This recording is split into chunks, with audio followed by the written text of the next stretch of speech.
এই ময়দানে আমার হুসাইন সহ আমার পরিবারের লোকজন নির্মমভাবে শহীদ হয়ে যাবে। আমি যে হামজাল গাছের পাশে নামাজ পড়েছি, এইখানে আমার হুসাইন শহীদ হবে, আমার হুসাইনের সাথী যারা তারা শহীদ হবে। আমি আদি এইখানে বসে দোয়া করলাম, এই জন্য নামাজ পড়লাম আল্লাহর শুকরিয়া নামাজ, দোয়া করলাম এই জন্য সেই কঠিন দিন আমার আওলাদদেরকে বিষম কষ্ট দেওয়া হবে, আমার স্বজনদেরকে বিষম কষ্ট দেওয়া হবে সেই দিন। হযরত আলী কাররামাল্লাহ চোখের পানি ছেড়ে দেখাতে, সাথীরা আমি আমার রসুলের পবিত্র জবান থেকে শুনছি এই কারবালার এইখানে হামজাল গাছের পাশে আমার হুসাইন শহীদ হবে। আমি বাবা দোয়া করে গেলাম আমার সন্তান যাতে এই ময়দানে ওই সময় যাতে ধৈর্য ধরতে পারে এবং শাহাদাতের জন্য স্থির থাকতে পারে, ওই সময় যাতে আমার হুসাইন ধৈর্য হারা না হয়ে যায় এবং তার সাথীরা যাতে ধৈর্য হারা না হয়, সেই জন্য আমি আলী এখানে দোয়া করে গেলাম। বন্ধুগণ, তিনি শহীদ হবেন এইখানে। আল্লাহ রসুল আগে বলে গেলেন, হযরত আলী রাদিয়াল্লাহু আনহু দোয়া করে গেলেন। আল্লাহু আকবার। অনেক বড় লম্বা ঘটনা। হযরত আলী রাদিয়াল্লাহু আনহু শহীদ হয়ে গেলেন। ওনাকে যারা শহীদ করলো তারা খারিজির নাম ছিল আব্দুর রহমান মুলজিম। আব্দুর রহমান কোনো খ্রিস্টানের নাম হয় না, কোনো ইহুদির নাম হয় না, কোনো বৌদ্ধ বা হিন্দু অথবা কোনো শিখের নাম হয় না। আব্দুর রহমান নাম হয় মুসলমানের। কপালের মধ্যে তার সেজদার চিহ্ন ছিল। কোন সেজদার চিহ্নটাকে আমি খারাপ বলতেছি না, কিন্তু আব্দুর রহমানের কপালের মধ্যে সেজদার চিহ্ন ছিল। মাথায় সবসময় পাগড়ি সে ব্যবহার করত, গায়ের মধ্যে লম্বা জুব্বা ছিল, তার চেহারাও সুদর্শন ছিল, দাড়িও বেশ বড় বড় লম্বা লম্বা দাড়ি ছিল। আমার দিকে তাকাবে, এই ঘটনাটা অত্যন্ত জটিল এবং কঠিন। ইমাম হুসাইন শহীদ হবে, নবী বলে গেলেন হযরত আলী কারবালাতে হামজাল গাছের পাশে তিনি নামাজ পড়ে আওলাদে রাসূলের জন্য দোয়া করে গেলেন যাতে হুসাইন কারবালায় ধৈর্য ধরতে পারে। আওলাদে রাসূল ইমাম হুসাইন রাদিয়াল্লাহু আনহু কারবালাতে 3 দিন ছিলেন। 3 দিন পানি ছিল না, আরো বেশি ছিলেন। 3 দিন পানি ছিল না, পানি দিছিল না। তিনি ক্ষুধার্ত ছিলেন, বাচ্চারা ক্ষুধার্ত, ছোট্ট শিশু বাচ্চা ক্ষুধার্ত, সবাই অতিষ্ঠ, খুবই কষ্ট করতেছিল। তখন আল্লাহর আকাশ থেকে পাথর নিক্ষেপ হওয়ার কথা ছিল, আসমান থেকে পাথর পড়ার কথা ছিল। কারণ পৃথিবীতে এত বড় জুলুম আর কারো উপরে হয়েছে কিনা আমাদের জানা নেই। আহলে বাইতে রাসূল, আওলাদে রাসূল ইমাম হুসাইন রাদিয়াল্লাহু আনহু এবং তার পরিবারের উপরে কারবালার মাঠে যে জুলুম হয়েছিল, পৃথিবীর ইতিহাসে কারো পরিবারের উপরে এই ধরনের জুলুম হয়েছে আমাদের জানা নেই। এত বড় জুলুম, এত বড় অত্যাচার, এত বড় কষ্ট ওনাদেরকে দেওয়া হয়েছিল। ওই দিন আল্লাহর আকাশ থেকে পাথর নিক্ষেপ হওয়ার কথা ছিল, কিন্তু আল্লাহ ফালাননি। বিষয়টা অত্যন্ত জটিল। এই জন্য আমার রবের একটা পরিচয় আছে, আর রহমানুর রহিম। আল্লাহু আকবার। অনেক দামি নাম, এই 2টা নাম। বিসমিল্লাতে আল্লাহ 3টা নাম দিলেন, আল্লাহু রহমানু রহিম। এই 3টা নাম যদি খোদার না থাকতো, তামাম সৃষ্টির মধ্যে কোনো অস্তিত্ব বলে কিছু থাকতো না। এই যে পৃথিবী দেখেন, এই পৃথিবীটা শুধু বসবাস উপযোগী, তাছাড়া যত গ্রহ উপগ্রহ আছে কোনোটাই বসবাস উপযোগী না। আমাদের উপরে চাঁদ আছে, বসবাস করার সুযোগ নাই। সূর্য আছে, বসবাস করার সুযোগ নেই। আরো গ্রহ উপগ্রহ আছে, বসবাস করার উপযোগী আল্লাহ বানান নাই। শুধু বসবাস উপযোগী পৃথিবীটাকে আল্লাহ বানাইলেন। পৃথিবীটাকে বানাইয়া সাগর আর নগর আর পাহাড় পর্বত নদী নালা দিয়ে, ঝর্ণা দিয়ে, গাছ দিয়ে, তরুলতা পাতা দিয়ে তামাম সৃষ্টিটাকে আল্লাহ সবুজ আর শ্যামল মরুভূমি দিয়ে, আল্লাহ পশু পাখি 4 লক্ষ প্রজাতির জীব জানোয়ার দিয়ে আল্লাহ পৃথিবীটাকে সুন্দর করে সাজাইলেন শুধুমাত্র মানব জাতির জন্যে, শুধু মানব জাতির জন্যে, শুধু মানব জাতির জন্যে। আরে মানব জাতিকে দুনিয়াতে পাঠাইলেন শুধু আমার রসুলের কারণে, নবীর কারণে। একবার জোরে বলা যাবে কি ইয়া রাসূলুল্লাহ? শুধু এই মানব জাতি আমার রসুলের কারণে। আরবিতে একটা প্রবাদ আছে, শরফুল মাকিনা অশরফুল মাকান, শরফুল মাকানে অশরফুল মাকিন। কিছু জায়গার কারণে মানুষের দাম বেড়ে যায়, কিছু মানুষের কারণে জায়গার দাম বেড়ে যায়। আমাদের নবীকে যদি, আমাদের রসুলকে যদি আল্লাহ রাব্বুল আলামিন জিন জাতির মধ্যে পাঠাইতেন, তাহলে মানব জাতির 4 পয়সা মূল্য ছিল না। আমাদেরকে যদি রব্বুল আলামিন, এই আমাদের নবীকে যদি আল্লাহ ফেরেশতা জাতির মধ্যে পাঠাইতেন, তাহলে মানব জাতির 4 পয়সা মূল্য ছিল না। আমাদের নবীকে আল্লাহ শুধুমাত্র মানব জাতির মধ্যে পাঠানোর কারণে এই মানব জাতির দাম আমার আল্লাহ বহু গুণে বাড়াই দিলেন। একবার জোরে বলা যাবে কি সুবহানাল্লাহ? সময়ের স্বল্পতা, সময় কম, কথা বেশি, কারবালার দিকে ফিরে যাব। যদিও এটা কারবালার মাস না, সামনে আসতে যে জিলহজ, এরপরে হবে আপনার সফর, এরপরে মুহররম আসবে। খুবই মনোযোগ দিয়ে কথাগুলি শুনেন। মুহররম মাসে কারবালার আলোচনা আসবে। মুহররম, জিলহজের পরে মুহররম, তারপরে সফর, এরপরে রবিউল আউয়াল। কিন্তু এখন যেহেতু সামনে জিলকদ মাস শুরু হয়ে যাবে, জিলকদ মাস শুরু হচ্ছে, সামনে জিলকদের পরে জিলহজ। এখন আমাদের আলোচনার কথা ছিল হজের আলোচনা। এই বিষয়ে আমি যাব না, যেহেতু আমার বিষয় যেটা এটাই নিয়ে যাব। হযরত ইমাম হুসাইন রাদিয়াল্লাহু আনহু, তিনার সম্মান, তিনার পরিবারের সম্মান আল্লাহ কর্তৃক নির্বাচিত। আল্লাহ নিজে বলেছেন, ইন্নামা ইউরিদুল্লাহু লিউযহিবা আনকুমুর রিজসা আহলাল বাইতি ওয়া ইউতাহহিরাকুম তাতহীরা। রব্বুল আলামিন বললেন, আমার হাবিব, আপনার আহলে বায়াতকে আমি আল্লাহ রাব্বুল আলামিন পবিত্রতর পবিত্র করে দিলাম, পাক ও পাক করে দিলাম, পবিত্রতর পবিত্র বানাই দিলাম। আপনি নবীর আহলে পরিবারকে পাক বানাইলাম। কোরআন কর্তৃক তারা 5 জন একেবারে পবিত্র।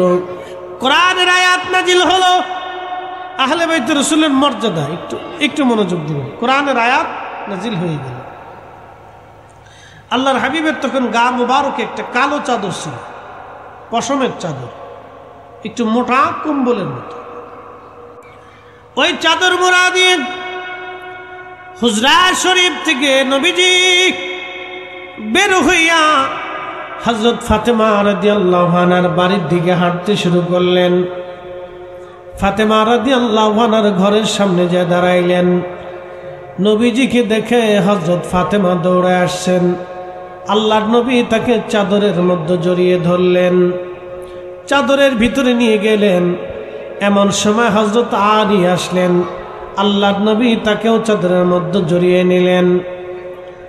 এমন সময় হযরত ইমাম হাসান হুসাইন রাদিয়াল্লাহু আনহুমা 2 ভাই দৌড়ে আসছেন। আল্লাহর নবী তাদেরকেও চাদরের মধ্যে জড়িয়ে ধরলেন।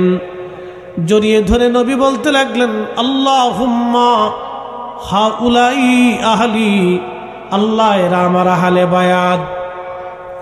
আল্লাহুম্মা হাউলাই আহলি, আল্লাহ এরা আমার আহলে বায়াত। সুম্মা তালা, এরপরে নবী তেলাওয়াত করলেন ইন্নামা ইউরিদুল্লাহু লিউযহিবা আনকুমুর রিজসা আহলাল বাইতি ওয়া ইউতাখিরাকুম তাতহীরা।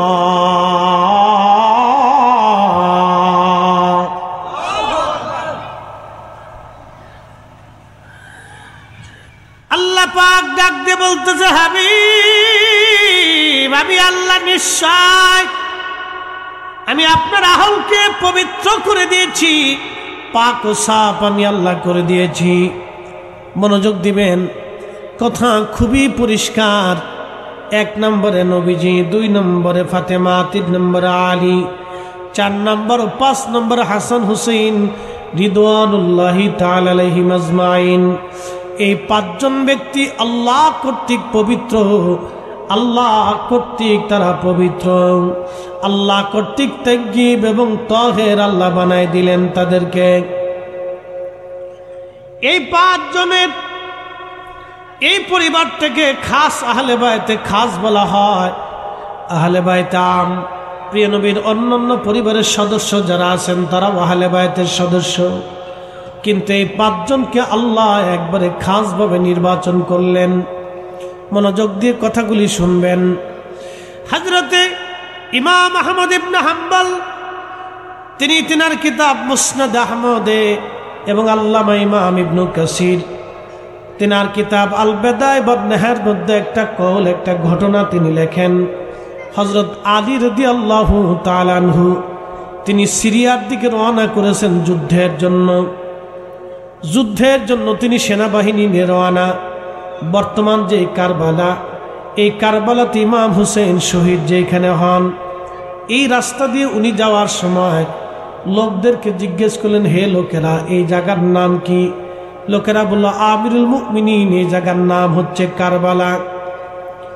ওই কারবালাতে একটা বিশেষ ধরনের গাছ ছিল, ওই গাছের নাম হলো হানজাল গাছ।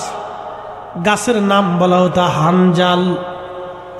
এই বিশেষ গাছ হানজাল গাছ দেখে হযরত আলী রাদিয়াল্লাহু আনহু তিনি সওয়ারি থেকে নামলেন, ঘোড়ার পিঠ থেকে তিনি নামলেন, নেমে ওই হানজাল গাছের পাশে গেলেন।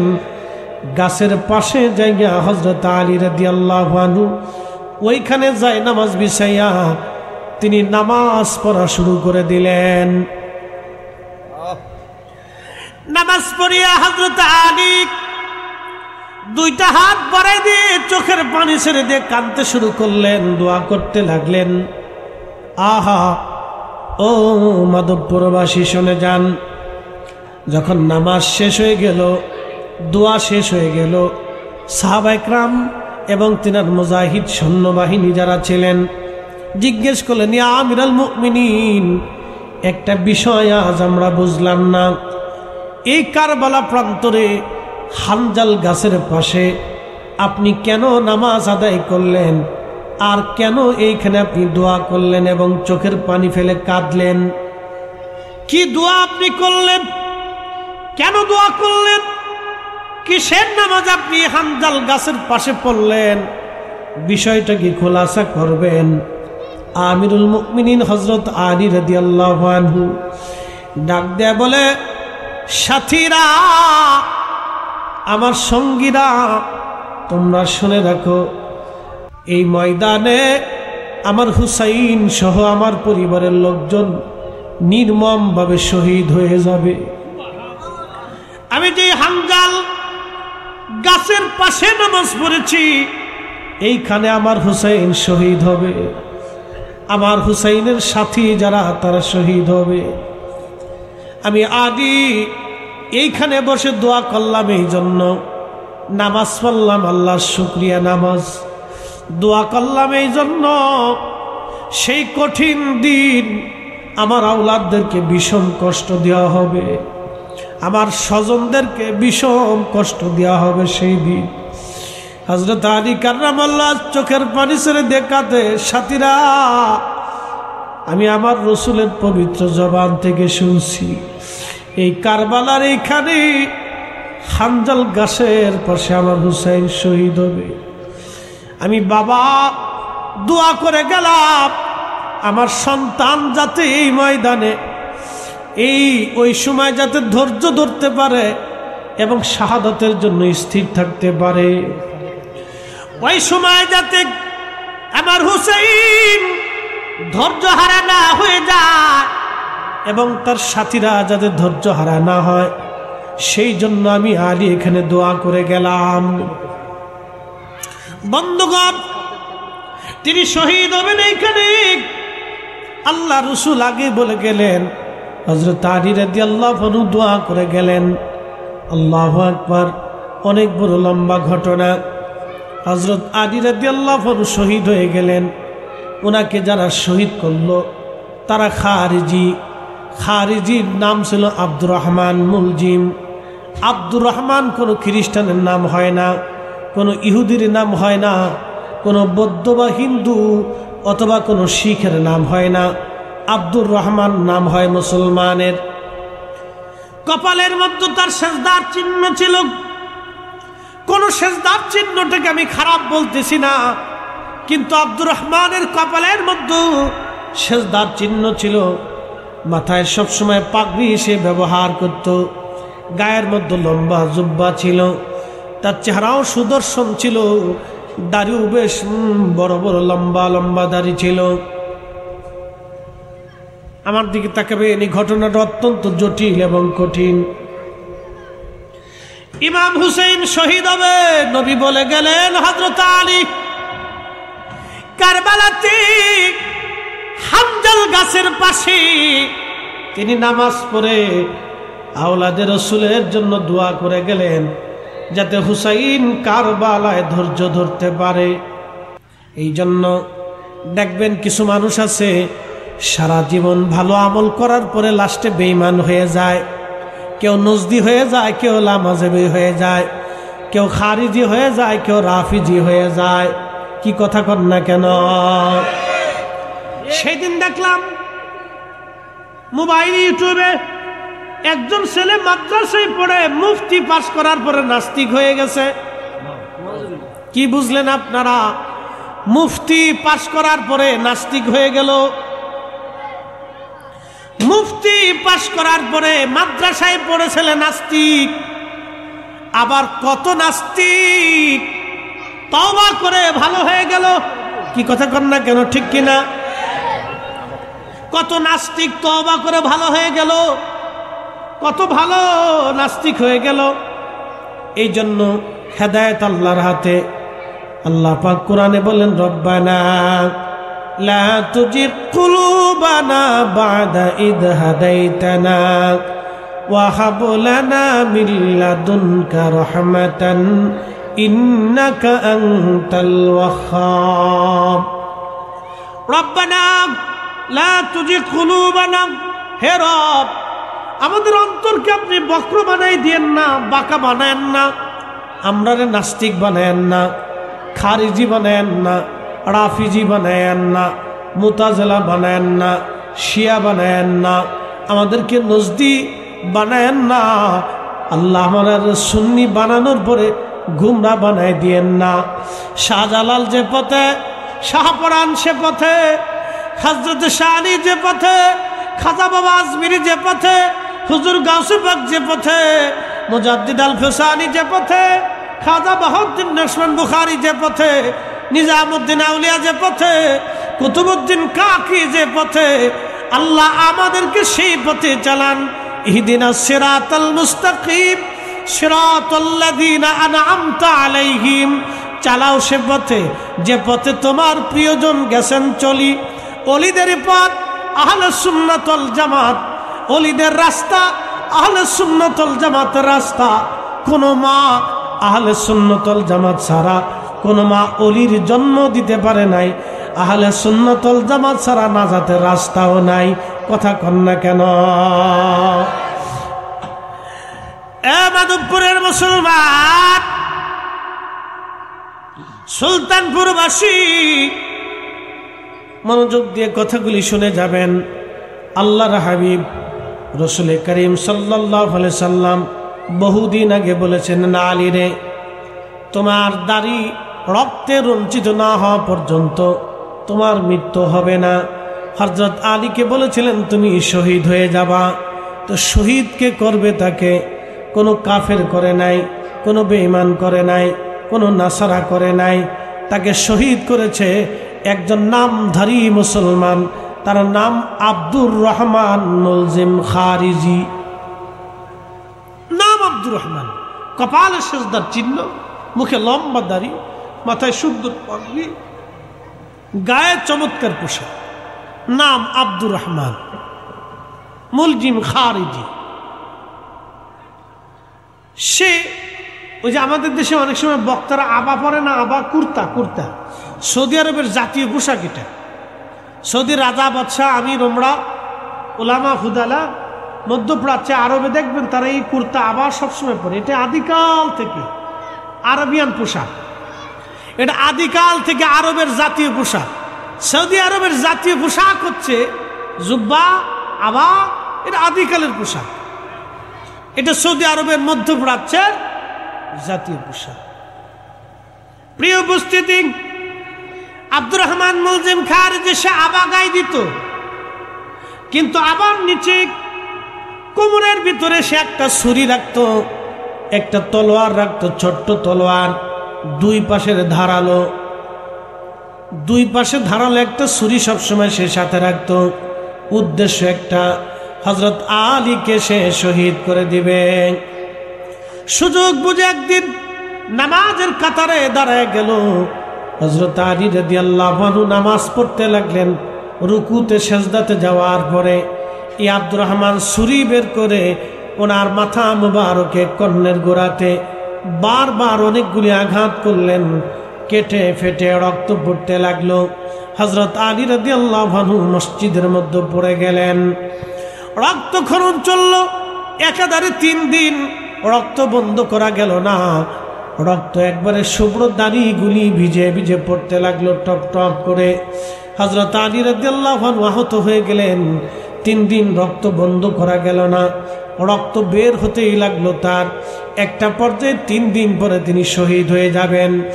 এমন সময় লোকেরা যাইয়া আমিরুল মুমিনিন হযরত আলী রাদিয়াল্লাহু আনহুর কাছে যা বলেন, আমিরুল মুমিনিন, আপনি যদি হুকুম দেন তাহলে আব্দুর রহমান মুলজিম খারিজিকে আমরা হত্যা করে ফেলব।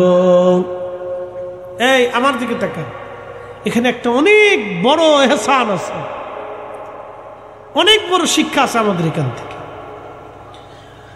উনি আহত, বিছানায়, রক্তক্ষরণ চলতেছে, ক্ষত দিয়ে রক্ত বের হচ্ছে, কোনো ওষুধে ওনার রক্ত বন্ধ করা যাচ্ছে না। ছুরিটা এতই মারাত্মক ছিল, তীক্ষ্ণ ধারালো ছিল, গভীর কর্ণের ভিতর দিয়ে একেবারে ঢুরের ভিতরে গভীর আঘাতটা পৌঁছে গেল। কোনো মতে ওনার রক্ত বন্ধ করা যাচ্ছে না। দাড়ি বেয়ে বেয়ে রক্ত পড়তে লাগলো, ফোটে ফোটে ফোটে ফোটে রক্ত পড়ে পড়ে রক্ত নিঃশেষ। হযরত আলী রাদিয়াল্লাহু আনহু নিস্তেজ হতে লাগলেন। এইভাবে 3 দিন তিনি আহত। ইন্তেকালের আগে লোকেরা এসে বলল, আমিরুল মুমিনিন, আপনি অনুমতি দিলে আমরা আব্দুর রহমানকে হত্যা করে ফেলব। হযরত আলী রাদিয়াল্লাহু আনহু বললেন, ও আমার সাথীরা, শুনে রাখো, আল্লাহর বিধান অনুযায়ী আমি যদি মৃত্যুবরণ করি, শহীদ হয়ে যাই, তাহলে তাকে হত্যা করা যাবে। আর আমি যদি মৃত্যু না হই, শহীদ না হই, তাহলে তাকে হত্যা করা যাবে না। তোমরা আগে তাকে হত্যা করতে পারো না। হ্যাঁ, আমি যদি বেঁচে যাই তাহলে তাকে হত্যা করা যাবে না, আর আমি যদি মরে যাই তাহলে তাকে হত্যা করা যাবে। একটু চিন্তা করেন তো, ইন্তেকালের সময়ও এই কঠিন মুহূর্তে একজন আমিরুল মুমিনিন ন্যায় বিচার করতেছে। একসাথে বলবেন না আল্লাহু আকবার? না না, হয় না, আরো জোরে বলেন, আরো জোরে, আরো জোরে। এই সময়ও মুসলিম মিল্লাতের আমির, আমিরুল মুমিনিন, খলিফাতুল মুসলিমিন হযরত আলী ন্যায় বিচারের কতটা আধার হলে কতটা উন্নত মানসির হলে এই কঠিন আহত অবস্থায় তার শত্রুকে, প্রাণের দুশমনকে পর্যন্ত হত্যা করার অনুমতি দেন নাই। তিনি বলেছেন, আমি যদি শহীদ হই তাহলে হত্যা করা যাবে, বৈধ হবে, আর আমি যদি শহীদ না হই তাহলে তাকে হত্যা করা বৈধ হবে না।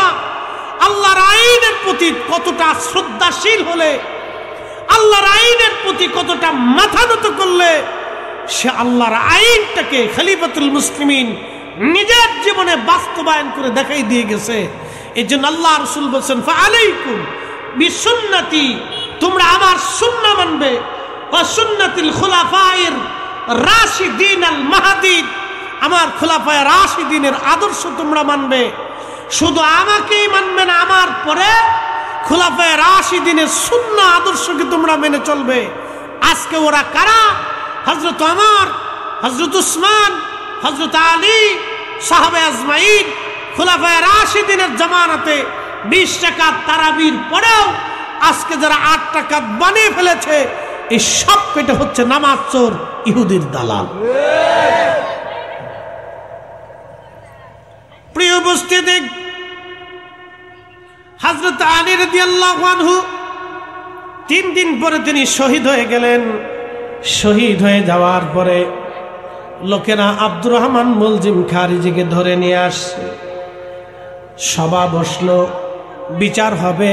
বিচারক রায় দিলেন তাকে হত্যা করা হোক, কিন্তু সহজে তাকে হত্যা করা হবে না, যেহেতু সে একজন প্রতিষ্ঠিত আমিরুল মুমিনিনকে হত্যা করেছে, তাকে হত্যা করা হবে নির্মমভাবে।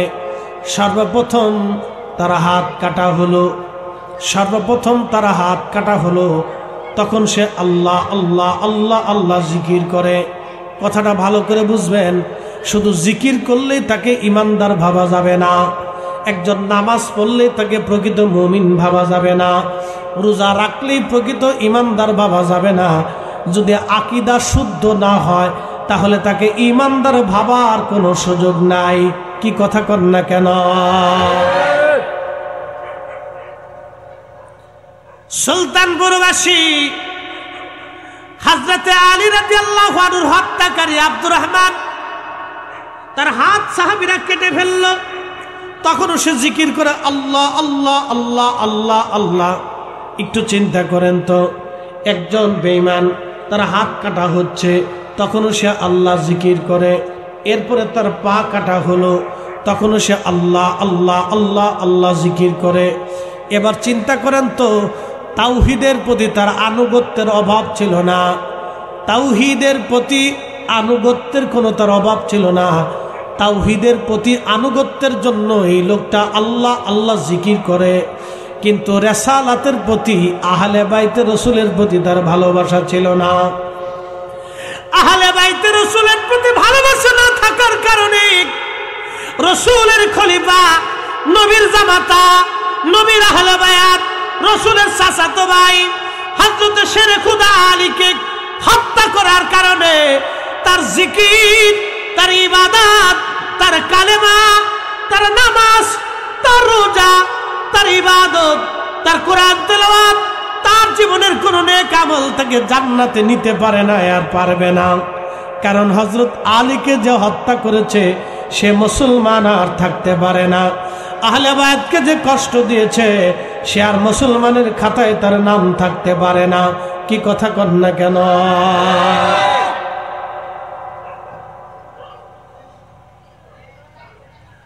সে জিকির করতেছে আল্লাহ আল্লাহ আল্লাহ আল্লাহ, হাত কাটছে তখনও জিকির করে আল্লাহ আল্লাহ আল্লাহ আল্লাহ, পা কাটছে তখনও জিকির করে আল্লাহ আল্লাহ আল্লাহ আল্লাহ, তখনও সে জিকির করে। সাহাবীরা গলা চিপ দিয়ে ধরছে, এ সাহাবীরা তোরা গলা চিপ দিলি কেন? ও তার চোখ উঠিয়ে ফেলা হলো। চোখ উঠিয়ে চোখের চোখটা গোশতের সাথে ঝুলতে ছিল, তখনও সে আল্লাহ আল্লাহ জিকির করে। কি বুঝলেন?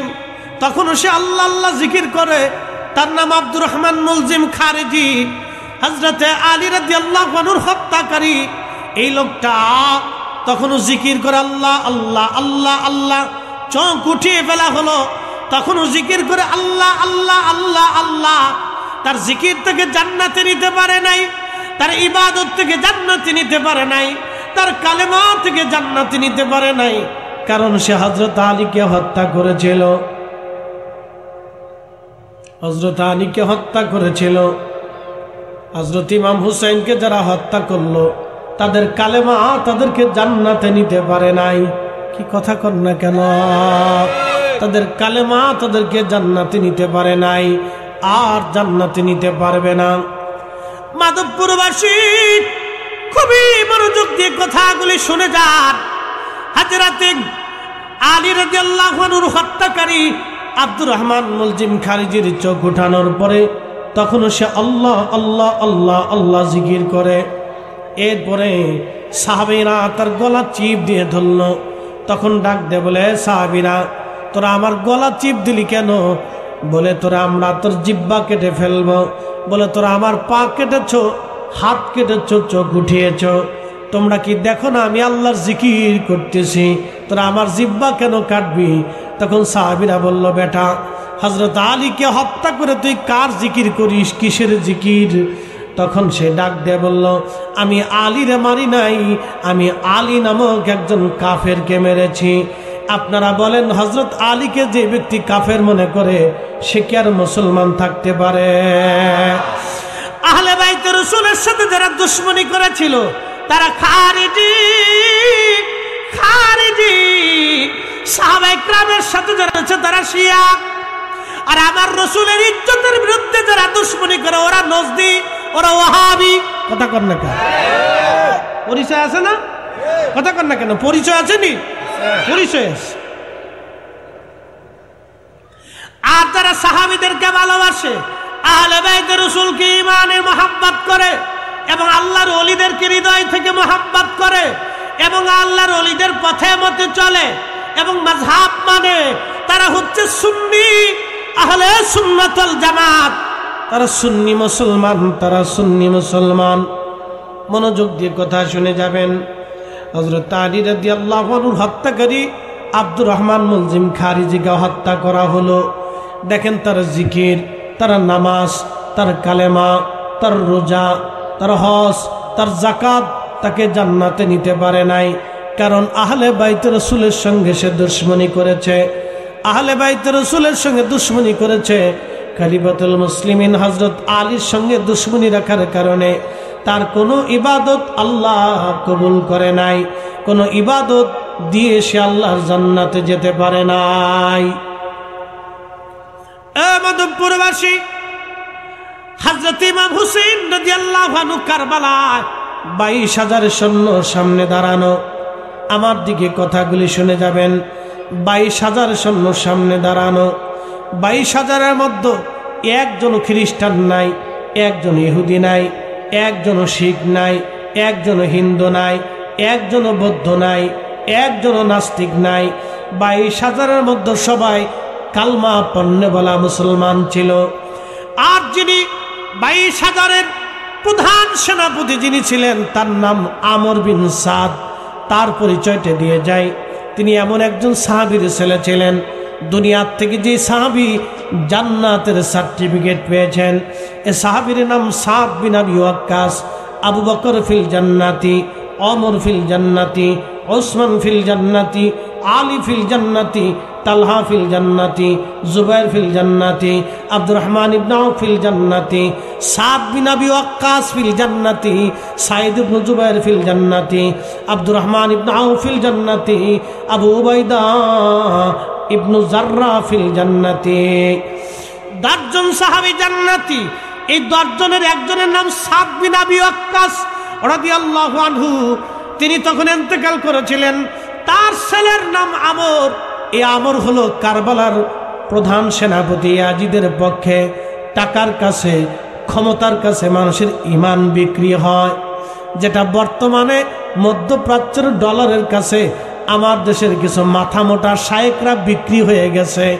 ইসরায়েল যখন ফিলিস্তিনিদেরকে হত্যা করে তখন তারা মুখ বুঝে মুখের মধ্যে আঠা মেরে বসে থাকে। তারা ইসরায়েলের পক্ষ মনে মনে নেয়। মনে রাখবেন আপনারা, ওই যে দাজ্জাল পৃথিবীতে আসবে, দাজ্জালের প্রথম কাতারের সৈনিক হবে 70,000 ইহুদি, আর ইহুদিদের সাপোর্টার হবে সুফিয়ানি বাহিনী। সুফিয়ানি বাহিনী কোনো কাফের বাহিনী হবে না, তারা মুসলিমদের মধ্যে হবে। মুসলমানদের মধ্যে লক্ষ লক্ষ মুসলমান এই যে দাজ্জালের পক্ষ নিবে, ইহুদিদের পক্ষ নিবে। যারা মুসলমানদের মধ্যে ইহুদিদের পক্ষ নিবে, ফিলিস্তিনের বিরুদ্ধে যারা দাঁড়াবে, বাজান ওরা কোনোদিনও মুসলমানের বন্ধু হতে পারে না, ওরা সবকটা মুসলমানের দুশ্মন। কথা কন না কেন? বুঝাটা আমাদের জন্য জরুরি। আমর বিন সাদ টাকা ক্ষমতার জন্য আহলে বাইতে রসুলের বিরুদ্ধে আজকে অস্ত্র নিয়ে দাঁড়িয়ে গেছে। 22,000 সৈন্যের তিনি এই ব্রিগেডের যিনি প্রধান, সেনা প্রধান, আজকে কারে মারতে আসছে? যার নানা ইমানের ফাউন্ডেশন। কি কথা কর না কে? কারে হত্যা করতে আসছে? যার নানা হাতে হাউজে কাউসারের পানি। কারে মারতে আসছে? যার নানার হাতে মাকামে মাহমুদ। যার কাকে মারতে আসছে? যার নানার হাতে জান্নাতের চাবি। কাকে মারতে আসছে? যার নানা ইমানের মূল। কি কথা কর না কে? ঠিক কিনা? কাকে মারতে আসছে? যার নানাকে মহব্বত করলে জান্নাত পাওয়া যায়। কাকে মারতে আসছে? যার নানার সাথে দুশ্মনী করলে জাহান্নাম ওয়াজিব হয়ে যায়। কাকে মারতে আসছে? তাকে কে? যিনি মারতে আসছেন তিনি এমন একজন সাহাবীর ছেলে, যে সাহাবী দুনিয়া থেকে জান্নাতের সার্টিফিকেট নিয়ে চলে গেছে। তার সন্তান আজকে টাকার জন্য আসছে, ক্ষমতার জন্য আসছে। বুঝতে পারছেন? বুঝে যাবেন, ক্ষমতা টাকার জন্য। বুঝে যান, টাকা ও ক্ষমতার জন্য আজকে আসছে সে আহলে বাইত রাসূলের বিরুদ্ধে দুশমনী করার জন্য। হযরত ইমাম হুসেন অনেক ওয়াজ। ইমাম হুসেন রাদিয়াল্লাহু আনহু, ওনাকে শহীদ করা হলো। অনেক বড় লম্বা ওয়াজ, মনোযোগ দিবেন। শহীদ করার পরে আওলাদে রাসূলের পবিত্র দেহ মোবারক আল্লামা ইমাম ইবনে কাসির আল বেদায়ের একটা বর্ণনায় লেখেন, তারা চিন্তা করলো যদি আমরা কবর দিয়ে সীমানা দিয়ে যাই, তাহলে সারা জীবন মানুষ আসবে, এসে ইমাম হুসাইনের জিয়ারত তারা করবে। ওরা চিন্তা করলো আহলে বাইত রাসূল ইমাম হুসাইনের মাজার রওজা যাতে কোনোদিন খুঁজে না পায়, সেই জন্য তারা আহলে বাইত রাসূলের পবিত্র দেহ মোবারক দাফন করলো।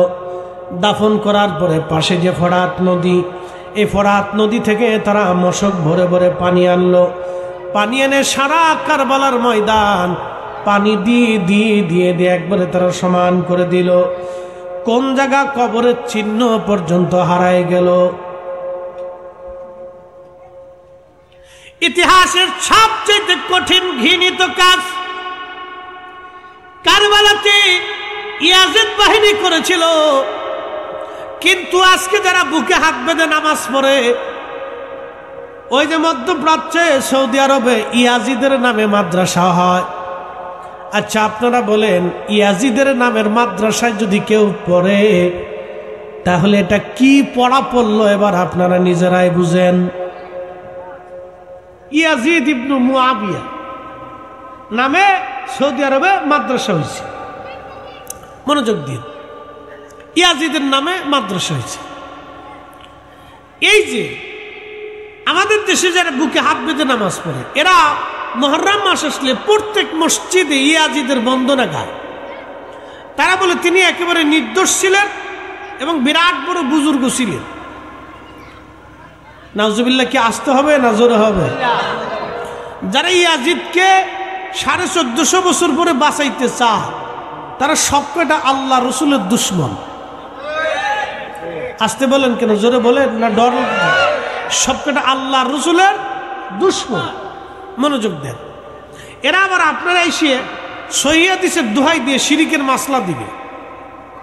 মিলাদুন নবীরে তো পুরাটাই তারা শিরিক বেদাত বলে বন্ধ করে দেওয়ার জন্য উঠে পড়ে লাগছে।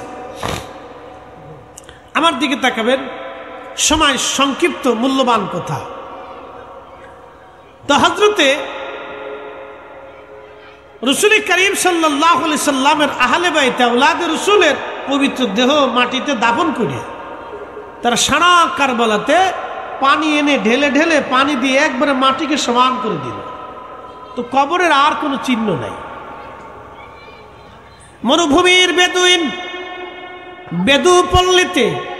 বেদুইন পল্লীতে যারা থাকে তাদেরকে আঞ্চলিক ভাষায় বধু বলা হয়। একজন বেদুইন বধু, তিনি শুনতে পারছেন ইমাম হুসাইন রাদিয়াল্লাহু আনহু কারবালায় শহীদ। ইশকে রাসূলের তাড়না সহ্য করতে না পেরে সুদূর মরুভূমি থেকে দৌড়ায়া কারবালায় যখন আসছে, তখন আর কারবালায় কোনো চিহ্ন নাই। ওই ইয়াজিদি বাহিনী চলে গেছে কুফাতে। কারবালার লোকজনকে জিজ্ঞেস করল, হে লোকেরা, তোমরা বলো আমার হুসাইনের পবিত্র মাজার কোথায় আছে? আমি তো তারে দেখতে পারলাম না, অন্তত জিয়ারত করে মনের প্রশান্তি নিভায়ে যায়। আহা, কারবালার বাসী ডাক দে বলো, বধূ, তার মাজার যে কোথায় আছে আমরা কেউ বলতে পারবো না। কারণ হলো তার মাজার মাটির সাথে মিশিয়ে দিয়া পানি ঢেলে দিয়ে তারা নিশ্চিহ্ন করে দিয়ে গেছে। কোন স্থানে শনাক্ত করা আমাদের পক্ষে কোনো মতেই সম্ভব না। ঠিক তখন বেদুইনের চিন্তা হলো, আহা, আমার আহলে বাইত রসুল ইমাম হুসেন জান্নাতি মানুষ। আমার রসুল বলছেন, আল হাসানু ওয়াল হুসাইনু সাইয়্যিদা শাবাবি আহলিল জান্নাহ। আমার হাসান আর হুসাইন দুইজন জান্নাতের যুবকদের সর্দার। অবশ্যই তারা জান্নাতি। তারা যেখানে ঘুমায় সেখান থেকে জান্নাতের ঘেরান আসবে। একসাথে বলবেন আল্লাহু আকবার। অবশ্যই তারা যেখানে ঘুমায় ওখান থেকে জান্নাতের ঘেরান আসবে, ঘেরান পাওয়া যাবে। হযরত আহলে বাইতে রাসূল ইমাম হুসাইন রাদিয়াল্লাহু তাআলা আনহু বাজার নামাজ যখন এই বেদুইন সারা কারবালার ময়দান ঘুরে ঘুরে মাটি নেয়, মাটিগুলি নাকের কাছে নিয়ে দেখে কোন মাটির ভিতর থেকে জান্নাতের ঘেরান আসে। সারা কারবালার ময়দান তন্ন তন্ন করে মাটিগুলি নিতে লাগলো। এই বেদুইন মাটিগুলি নিয়ে যখন ইমাম হুসাইন রাদিয়াল্লাহু আনহুর মাজার বরাবর আসছে, ওইখান থেকে মাটি নিয়া যখন নাকের কাছে ধরছে, তখনই আল্লাহর বেহেশতের ঘিরান ওই মাটির ভিতর থেকে ভেসে আসছে। বেদুইন রওজা মুবারকের পুরা অঞ্চল থেকে মাটি নিয়ে লক্ষ্য করলে এখান থেকে জান্নাতের ঘিরান আসে। জায়গাটা নির্বাচন করলো, বলল, হা, এখান থেকে জান্নাতের ঘিরান আসে। এটাই আওলাদে রাসূল ইমামে মাকাম হুসাইন রাদিয়াল্লাহু আনহুর পবিত্র মাজার। এইখানেই তাকে সমাহিত করা হয়েছে। একবার জোরে বলা যাবে কি মারহাবা। আখেরি সালাম লন ওহে নানা জান, আপনার হুসাইন যায় কারবালার ময়দান, নানা কারবালার ময়দান। এই তোমার দোস্ত হাবিবুল্লাহ আগে তারে বানাইয়া নূরের রূপে তৈয়ার করে রাখছ তারে লুকাইয়া।